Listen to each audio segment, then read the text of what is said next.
Bismillahirrahmanirrahim. Assalamualaikum warahmatullahi wabarakatuh.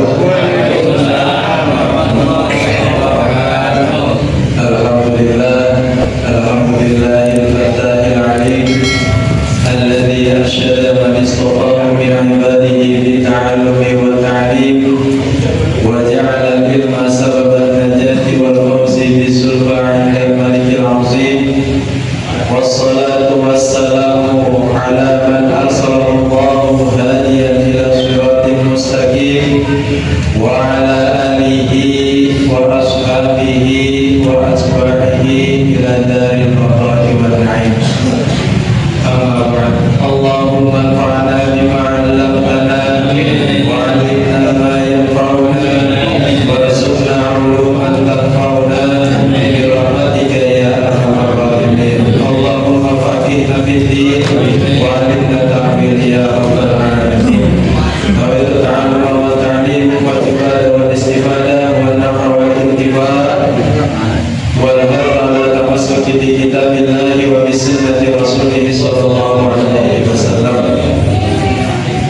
Asatidatil qurma wa hujjatil fudala, yang sama-sama kita hormati guru-guru kita, wabil khusus saya anda Ustaz Haji Abu Bakar, guru kita Ustaz Haji Marullah, Pamanda Ustaz Haji Yusuf, orang tua kita Bapak Haji Hamid, guru kita Ustaz Abdul Rafi, Ustazah Haji Ida Farida, serta para jamaah, para bapak-bapak, ibu-ibu yang dirahmati Allah Subhanahu wa taala.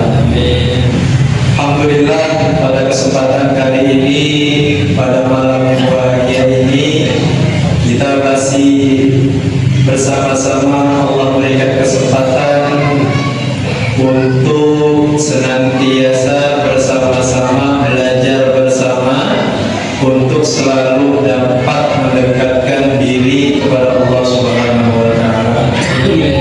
Karena duduknya kita saja itu dalam hadis di Arba'in An-Nawawiyah juga ada, majtama'a qaumun fi baitin min buyutillahi yasluna kitaballahi wa yatadarasuna bainahum. Jadi ketika seseorang atau orang-orang itu berkumpul dalam suatu majelis, dalam suatu kegiatan menuntut ilmu, illa nazalat alaihimus sakinah, tidaklah kecuali Allah turunkan ketenangan dalam setiap hati umatnya. Dan ketenangan ini adalah salah satu hal yang paling penting untuk kita semua, karena dengan ketenangan apapun enak kita lakuin. Tapi kalau udah dasarnya tidak tenang, mau ngapain aja bawaannya pasti kagak enak. Illa nazalat alaihimus sakinah wa ghasyiyatuhumur rahmah, dan Allah turunkan rahmat-rahmatnya, keberkahannya bagi para penuntut ilmu. Ghasyiyatuhumur rahmah wa hafazuhumul malaikah, dan dikelilingi. Pada hakikatnya kalau kita bisa melihat sekeliling kita ini semuanya para malaikat yang sedang beristighfar, meminta ampun untuk kita semua. Wa dzakarakumullahu fi ma indah. Dan tidak hanya sampai di situ rahmatnya Allah, bahkan orang-orang yang sering hadir di majelis taklim, majelis ilmu, itu Allah sebut namanya di antara semua makhluk, terutama makhluk-makhluk langit. Jadi makanya ada orang-orang majhul fil ardh masmu'un fis sama. Dia memang tidak terkenal di bumi Allah, tapi dia sangat-sangat terkenal di sama langit-langit ya Allah Subhanahu wa taala, yaitu para malaikat. Alhamdulillah, pada kesempatan kali ini insyaallah kita akan melanjutkan kajian kita, itu matan takrib, matan Abi Syuja, kitab fikih. Nah, fikih ini adalah sebagaimana yang kita bahas pada pertemuan minggu lalu, ilmu-ilmu yang membahas tentang praktek amaliyah ibadah kita secara zahir.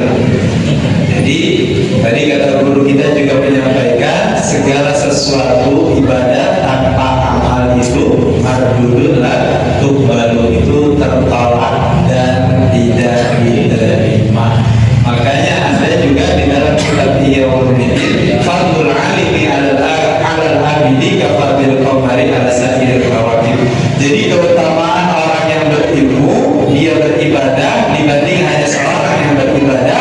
itu bagaikan sahiril kawakib, jadi ibarat antara satu bintang dengan seluruh galaksi yang ada. Jadi semoga pada kesempatan kali ini Allah selalu mengistiqomahkan kita semua. Amin ya rabbal alamin.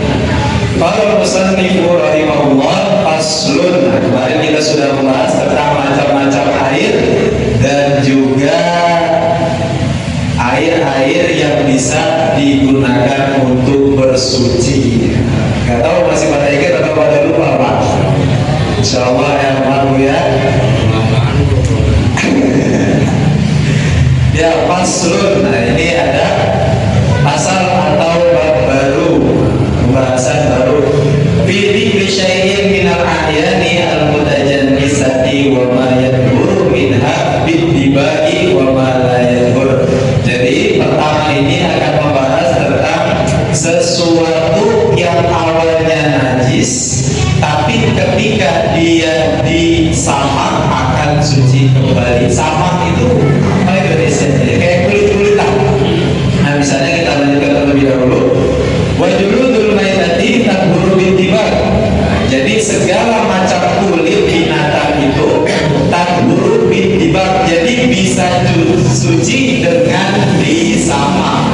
Samak itu suatu metode yang digunakan untuk mensucikan kulit-kulit yang tadinya najis. Bittiba ilajil darqabi wal khinzir wa ma tawallada minhuma aw min ahadihima. Jadi awalnya yang perlu kita ketahui ternyata kulit binatang itu najis Pak Bu.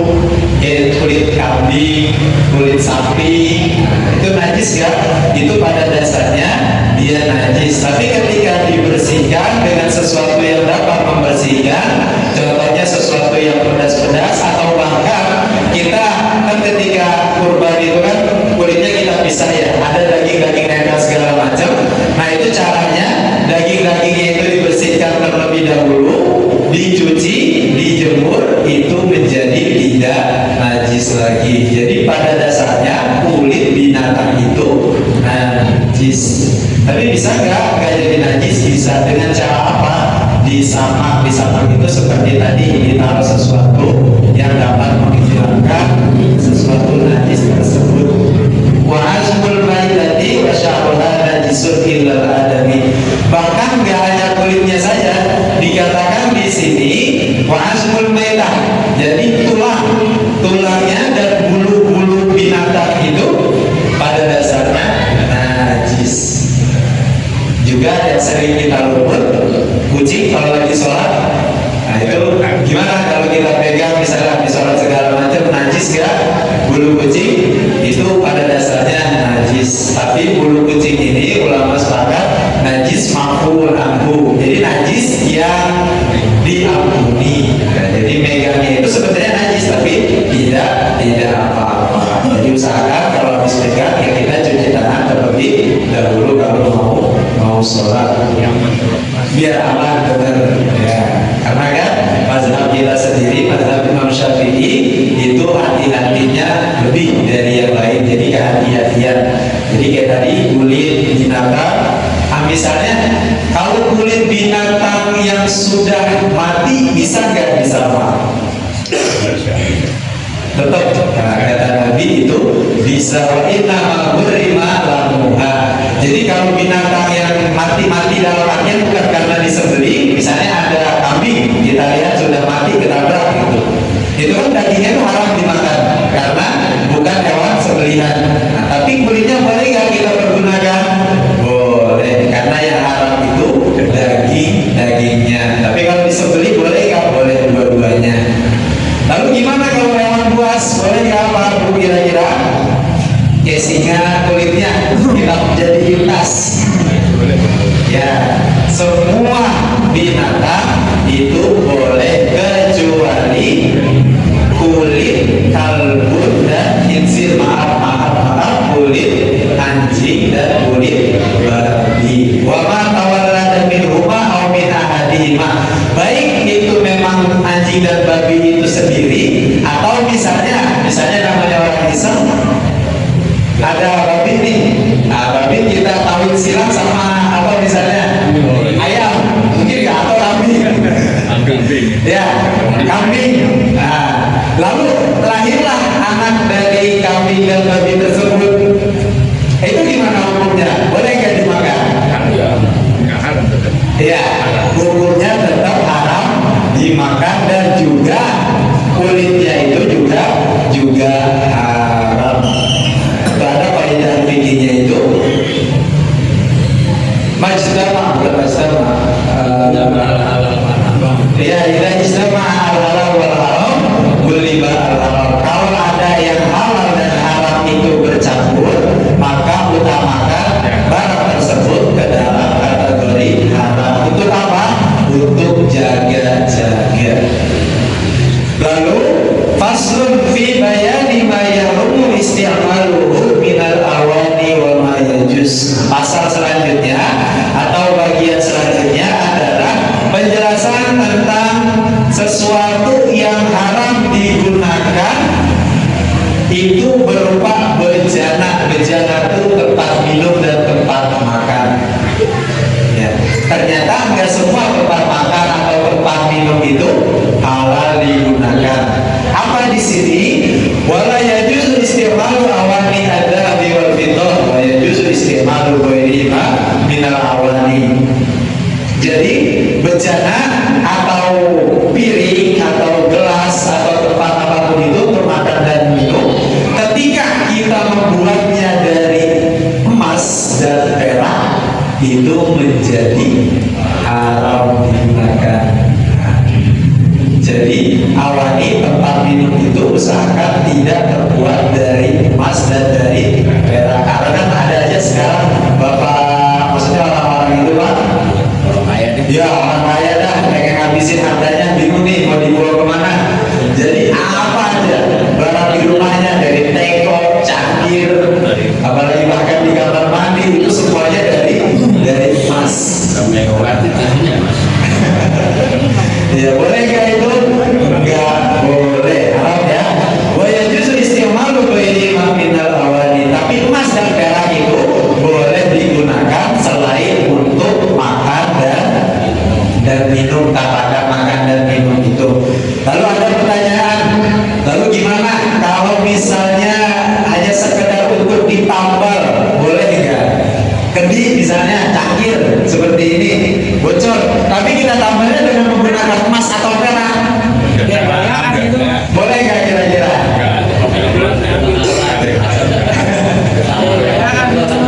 Nah, ya karena memang orang kaya ada aja halal lebihnya ya. Itu di sini dibahas.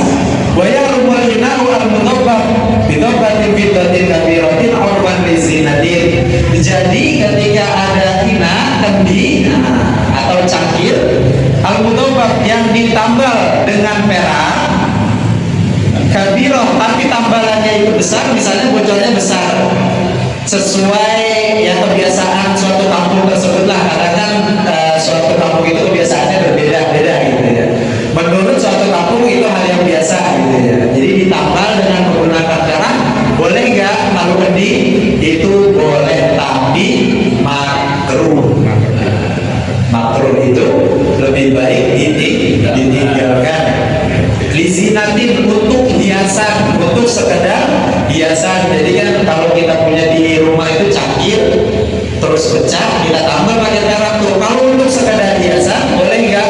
Boleh, tapi hukumnya makruh. Auli hajatin fala makruh. Tapi kalau memang untuk minum itu boleh. Tambalannya perak ini ya. Wa amal tobatul dahab, tapi ketika dia bocor atau pecah ditambalnya dengan menggunakan emas, itu tetap haram. Mutlaqan atau mutlaqan kama sahahu an-Nawawi. Jadi itu haram secara mutlak, salah satunya menurut Imam Nawawi.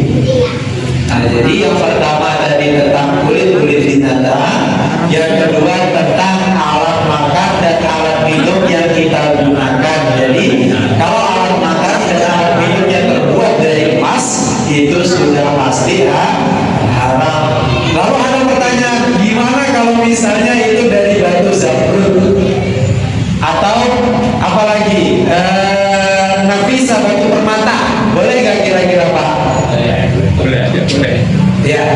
itu boleh. Jadi kalau nanti seandainya kita mau iseng banyak duit atau segala macam pengen buang-buang, terus pengen bikin tempat makan dan minum kita itu yang bikinlah dari batu permata. Nah, kalau batu permata itu diperbolehkan, tapi kalau emas dan perak itu diharamkan. Lalu selanjutnya faslun fi isti'mali alat siwak. Nah, jadi pembahasan yang selanjutnya itu adalah dalam menggunakan alat-alat siwak. Ya, siwak itu alat-alat untuk apa? Untuk membersihkan gigi. Wa siwak mustahabun fi kulli halin ila ba'da zawali shaim. Jadi bersiwak itu Pak, Bu, disunahkan dalam segala perkara apapun dan di waktu apapun. Tapi ada yang lebih disunahkannya lagi kapan? Bahwa fitara tadi bahwa dia asyadus istihbaban. Jadi dalam 3 perkara ini siwak itu sangat disunahkan. Nah, siwak itu menggunakan kayak kayu ya, kayu tertentu yang tumbuh biasanya kalau orang-orang pergi umroh, pergi haji itu pulangnya pasti bawa siwak. Yang pertama, kapan itu disunahkan sekali? Inda taghayyuri famin min azmin wa ghairihi. Ketika mulut kita sudah mulai ada rasa-rasa yang gak enak, ya itu disunahkan untuk bersiwak. Untuk apa? Supaya tidak mengganggu yang sampingnya. Yang kedua, indal qiyami minan naum, ketika terbangun dari tempat tidur. Nah, jadi disunahkan juga tuh bersiwak. Yang ketiga, indal qiyam ila shalah. Yang ketiga, ketika kita mau sholat. Nah, ini disunahkannya waktu-waktu yang paling disunahkan untuk bersiwak.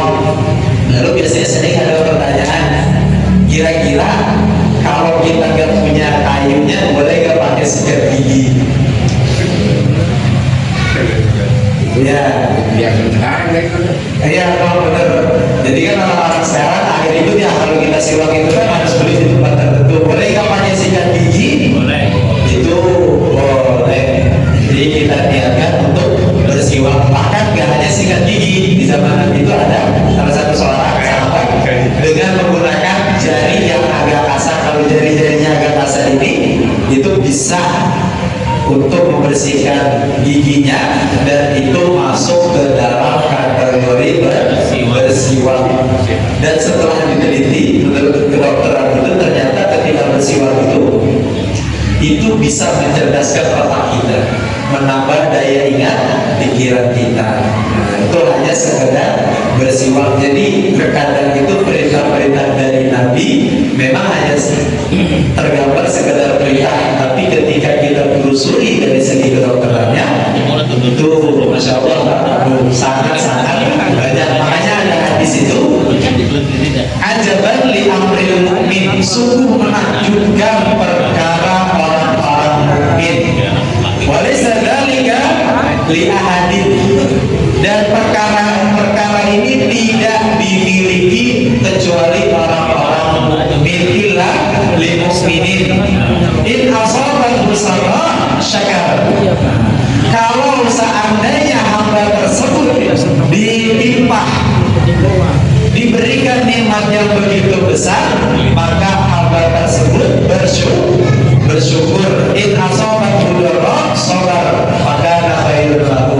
Dan ketika Allah berikan musibah, maka dia bersabar. Jadi yang pertama, agama Islam itu sangat detail, bahkan tidak ada di agama manapun yang mengajarkan kita adab-adab dari mulai memakai sendal ke kamar mandi, makan segala macamnya itu tidak ada paku di agama-agama lain. Makanya ini menandakan bahwasanya agama Islam ini datang bukan dari orang, bukan datang dari manusia, tapi melainkan dari Allah Subhanahu wa Ta'ala. Dan semua perkara orang mukmin itu pada hakikatnya itu hanya antara dua: sabar ketika mendapat musibah, bersyukur ketika mendapat nikmat. Jadi ada di Hasyiah Sawi itu ada ibarat yang saya suka, man nazara bi aini syariah. Nah, barang siapa ketika dia melihat dengan sesuatu yang hanya terjadi di kasat mata, itu terkadang orang itu gak terima, orang itu akan marah. Contohnya ada orang di depan kita itu menghina kita, Pak. Terkadang kita marah ya, pasti ingin marah, apalagi kalau menghinanya sudah membawa keluarga. Tapi kata di kitab tersebut Hasyiah Sawi itu dikatakan wa man nazara ilaihim bi'ainil haqiqah adzarahu. Tapi ketika dia melihatnya itu tidak hanya sebatas kasat mata, dia meyakini bahwasanya ini ada campur tangan Allah, ketentuan Allah segala macam, maka dia akan memaafkan. Dan semua segala sesuatu yang dia lihat ketika sudah ada campur tangan Allah, ketika Allah berperan di situ, maka segala sesuatunya itu indah. Susah kan sampai sini? Susah. Ini hanya orang-orang yang sudah sangat dekat dengan Allah Subhanahu wa Ta'ala. Tapi semoga kita bisa mendapatkan kenikmatan tersebut. Jadi segala sesuatu itu bagi dia, ya semuanya itu nikmat. Mau dia musibah yang bentuknya musibah, tapi itu merupakan nikmat. Karena innallaha idza ahabba indalah, Allah Subhanahu wa Ta'ala kalau sayang kepada seseorang, maka dia akan memuji hamba tersebut. Jadi jangan terlalu pede kita disayang Allah lalu kita belum mendapat pujian. Lalu tadi ini yang masalah siwak, atau boleh gak diganti dengan sikat gigi, itu boleh dengan niat siwak. Dan 3 tempat atau 3 waktu yang paling disunahkan. Nah, ketika bau mulut sudah berubah, yang kedua ketika kita bangun tidur, yang ketiga ketika kita mau sholat. Tapi di sini ada yang sedikit luput di orang-orang kebanyakan. Hati-hati Pak, ketika kita mau sholat dan emang menggunakan siwak beneran, itu kan terkadang siwak itu kayu nempel. Nah, ketika kita sholat itu ketelan, itu bisa batalkan sholat kita. Jadi makanya laulah syufa lahu mati lama tuhu bisiwak ma'akul liwudu. Kalau seandainya aku tidak memberatkan umatku, maka semua umatku ini akan disuruh bersiwak indah liwudu, ketika berwudu. Di situ teksnya itu pemahamannya. Jadi boleh ketika sholat, boleh, bagus, tapi pastikan tidak ada yang menyangkut. Tapi lebih afdal lagi itu ketika sehabis berwudu. Sekalian umur betul ya. Yang selanjutnya faslun fi furudil wudu wa sunanihi. Nah, ini adalah hal-hal yang wajib kita lakukan ketika kita mau berwudu dan juga sunnahnya. Fardunya ada berapa wudu itu?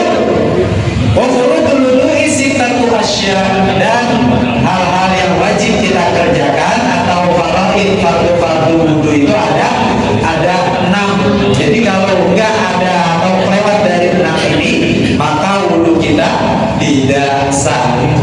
Yang pertama apa? An-niyatu 'inda ghuslil wajhi. Ini fardunya ya, kita berbicara fardu. Yang pertama itu niat ketika membasuh muka.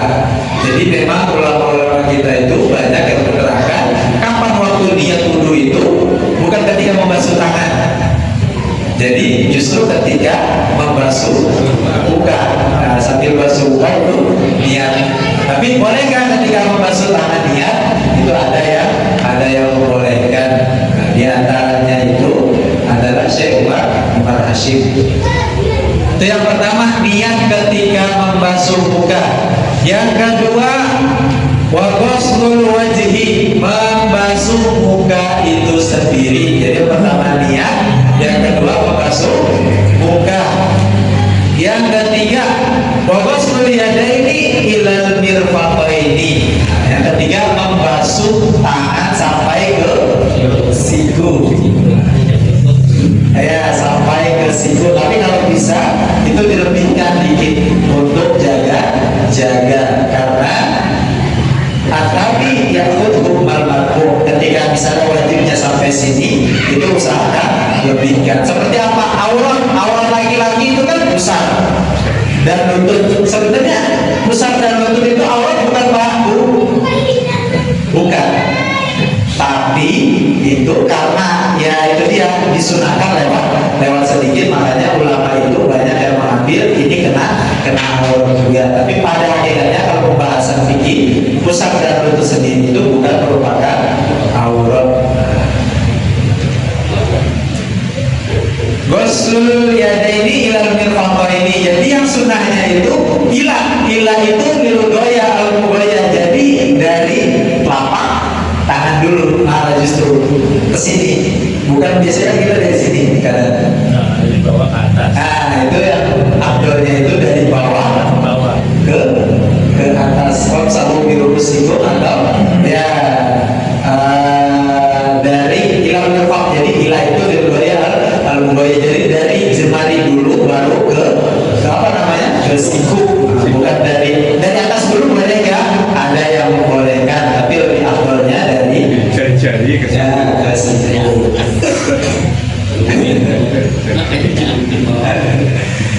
Wa mashu ba'dir rasi, dan membasuh sebagian kepala. Ya, makanya di sini kalimatnya itu kepala. Jadi memang harus kena minimal itu akar rambut. Walaupun hanya kalau kata Imam Syafi'i setetes, boleh nggak? Boleh. Ya. Tapi kalau rambutnya panjang, misalnya di ujungnya dibasahin semuanya, sah nggak?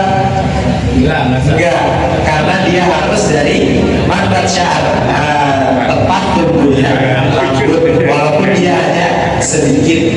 Lalu ada orang iseng, dulu ada bertanya, kalau misalnya pakai anduk kita basahin ke sini boleh nggak?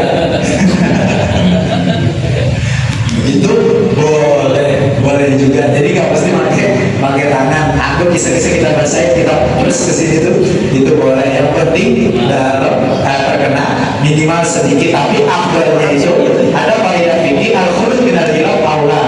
Jadi keluar dari perbedaan itu lebih baik, karena kalau mazhabnya Imam Malik itu wajib membasuh semua kepala ya rambutnya. Jadi harus dibasahi, makanya kurang lebih ada yang seperti ini.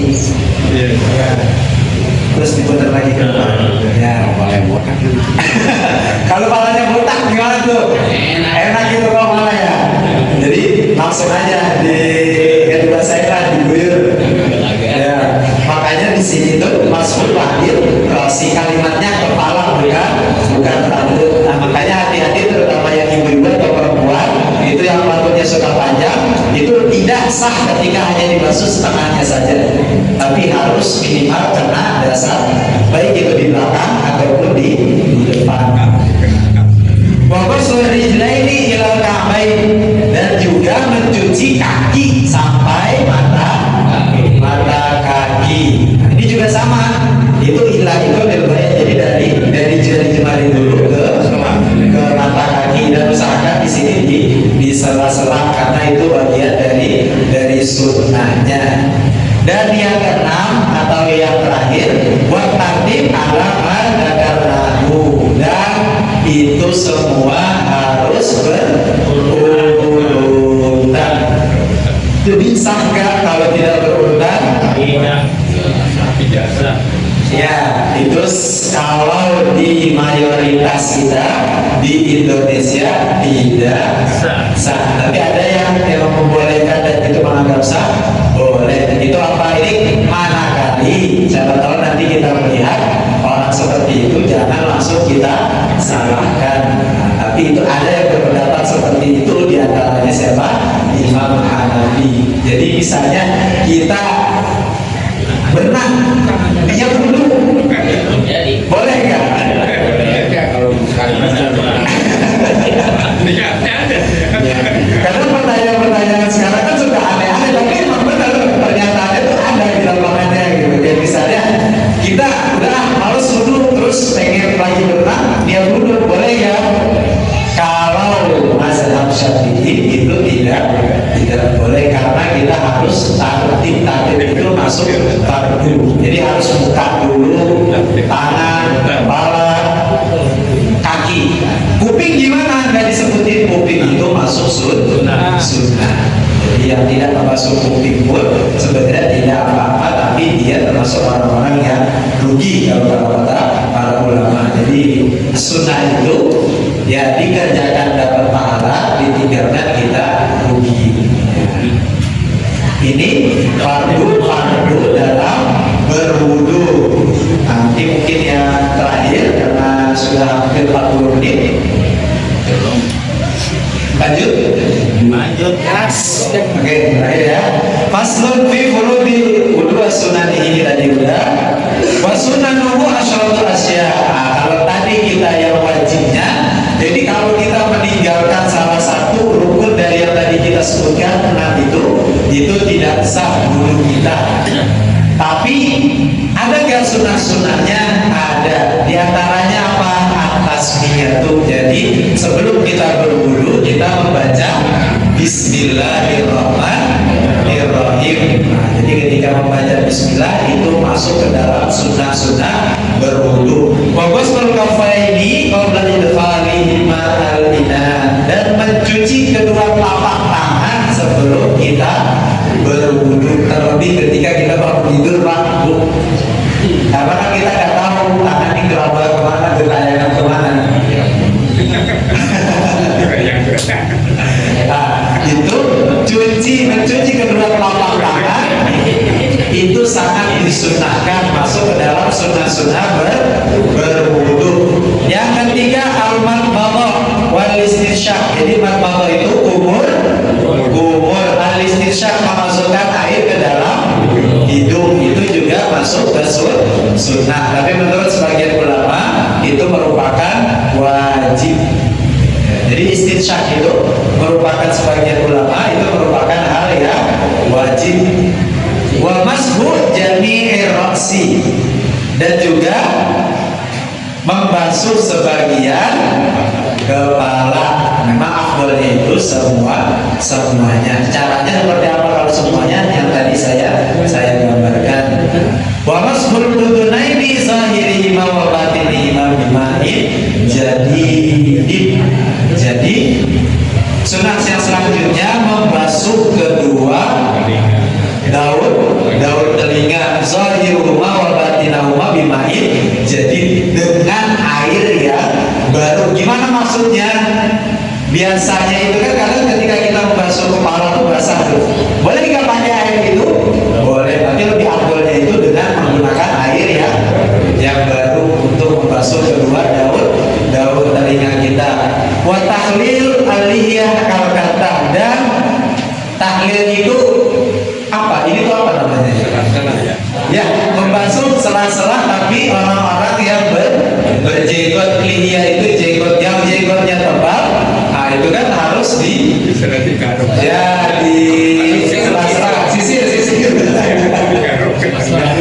sisir biar air itu masuk semuanya. Jadi sunnah itu yang jenggotnya panjang juga ya.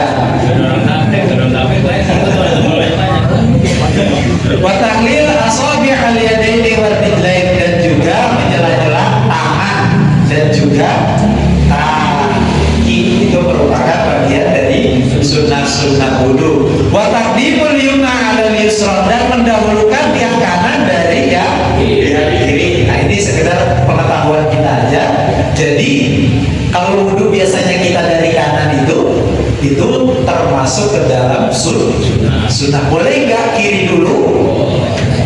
Boleh. Tapi ketika itu dijadikan kita di tempat sesuatu dan malah menimbulkan fitnah, ya jangan dilakukan.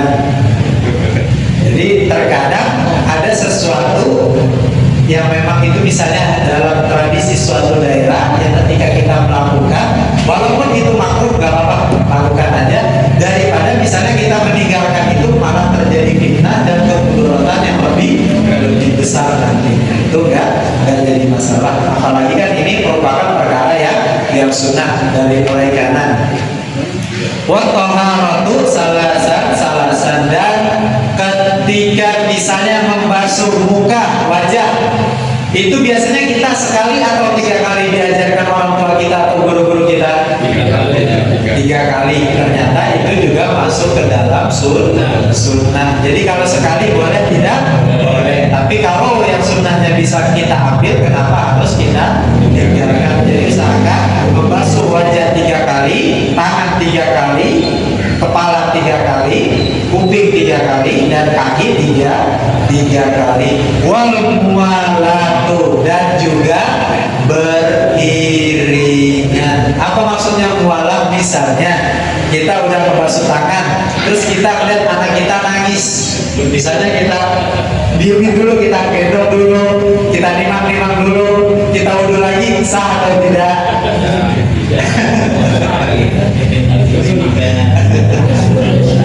Nah, ya itu masuk ke dalam kategori masih sah. Yang penting itu masih dalam kewajaran lingkungan tersebut. Tapi misalnya kita membasuh tangannya jam 1, kita membasuh kakinya jam 3, ya itu mah mending wudhu lagi, mending dari awal lagi, karena kita nggak tahu, mungkin aja di sela-sela itu batal. Jadi mualah itu beriringan atau langsung gitu ya. Jadi ketika basuh muka langsung ke tangan, masuk ke kepala, kuping, dan juga kaki. Nah, ini merupakan sunnah-sunnah dari anggota berwudu. Mungkin untuk pertemuan kali ini kita cukupkan sampai di sini. Nah, semoga Allah Subhanahu wa taala selalu membimbing kita ke dalam istiqomahan, ke dalam ketakwaan, ke dalam keberkahan, ke dalam keimanan, dan terlebih Allah menggolongkan kita termasuk ke dalam orang-orang yang selalu ingin mendekatkan diri kepada Allah Subhanahu wa taala. Kafani bihada wallahul muwaffiq ila aqwamit thariq. Astaghfirullahal azim li wa li walidayya wa li ashabil mu'minina wal mu'minat fastaghfiru innahu huwal ghafurur rahim. Syukran. Assalamualaikum warahmatullahi wabarakatuh. Baik, terima kasih kepada Al-Mukarram Nabiul Ustaz Ibnu Al-Ghalibi telah menyampaikan materi pada malam hari ini tentang bab Thaharah, bab suci. Kasih kesempatan kepada para jamaah sekalian, para bapak, para ibu, audiens yang hadir pada malam hari ini.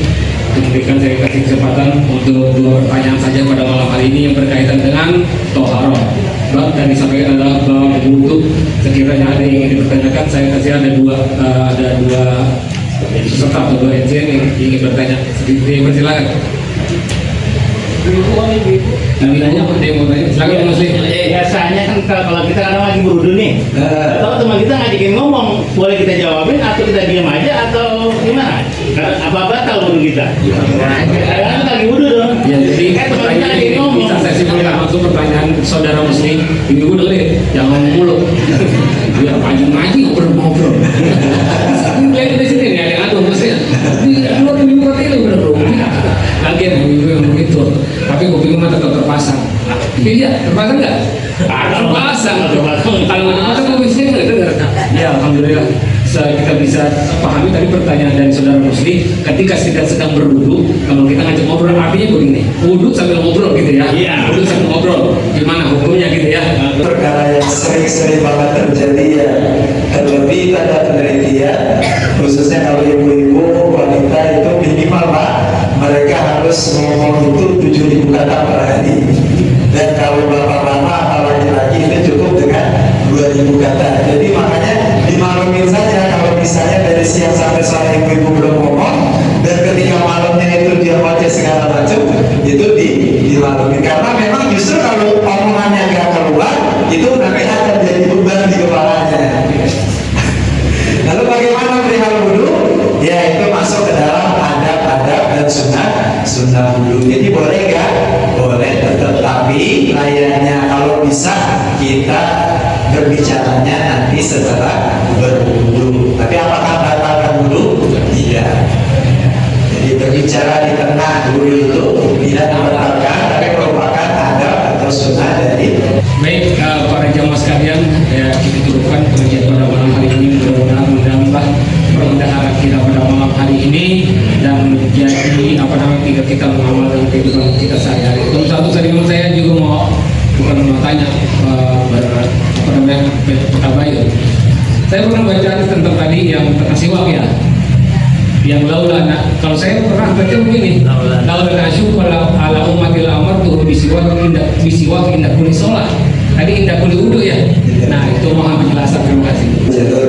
Yang pertama itu ada teksnya itu indah kuli wudu, tapi ada juga ma'a kuli wudu. Jadi ada yang mengatakan setelah ataupun sebelum itu boleh-boleh saja. Tadi juga ada guru kita itu indah kuli sholat, itu ada juga hadisnya. Ya, jadi sah atau tidak sah-sah saja. Jadi mau pakai yang mana itu boleh-boleh saja. Cuma memang ketika memahami para ulama itu, nah ketika sholat itu dikhawatirkannya ada yang tersisa dan jadi itu makanya lebih dianjurkan itu sebelum sholat ataupun ketika setelah berwudu. Ya, jadi ketika berwudu mau sholat ini boleh saja. Itu juga hadis Nabi indah kuli sholat. Jadi benar juga belum itu dua-duanya hadis. Itulah pentingnya kita ngaji ya, rekan-rekan sekalian para muslimin. Pentingnya kita ilmu agama. Artinya ketika kita mengetahui satu ilmu agama, kita tidak gampang menyalahkan orang, ya tidak gampang memvonis orang. Kalau kita sudah memahami tentang keilmuan, ya. Ini kan zaman sekarang kadang orang gampang banget nyalain orang. Iya, apalagi tetangga kita sebelah. Itu neraka. Tapi sekarang ternyata kelompok mereka yang telah memahami itu justru sama sekarang sama kita. Gurunya dibantah. Gurunya seniornya udah tua, udah sepuh, udah berjenggot kayak Panji begini. Dia masuk di suara bidah saja. Otak hilang aja. Ternyata dibantah oleh muridnya sendiri, bukan muridnya, oleh yang junior. Dibuka tuh kitabnya. Iya, sama kayak kita ternyata. Tuh, itulah akibat kurang pendalaman agama, gampang membedakan kerjaan-kerjaan kita nih yang diwariskan oleh Nahdlatul Ulama.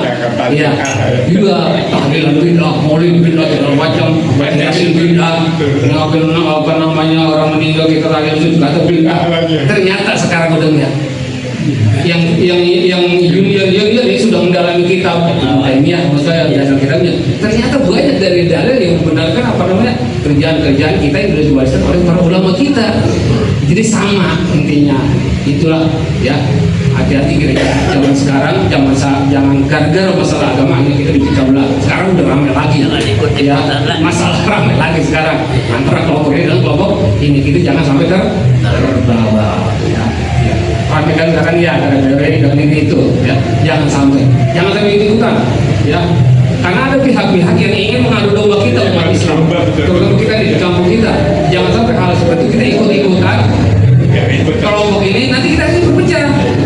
Ya, ada kelompok pro ini, ada pro ini.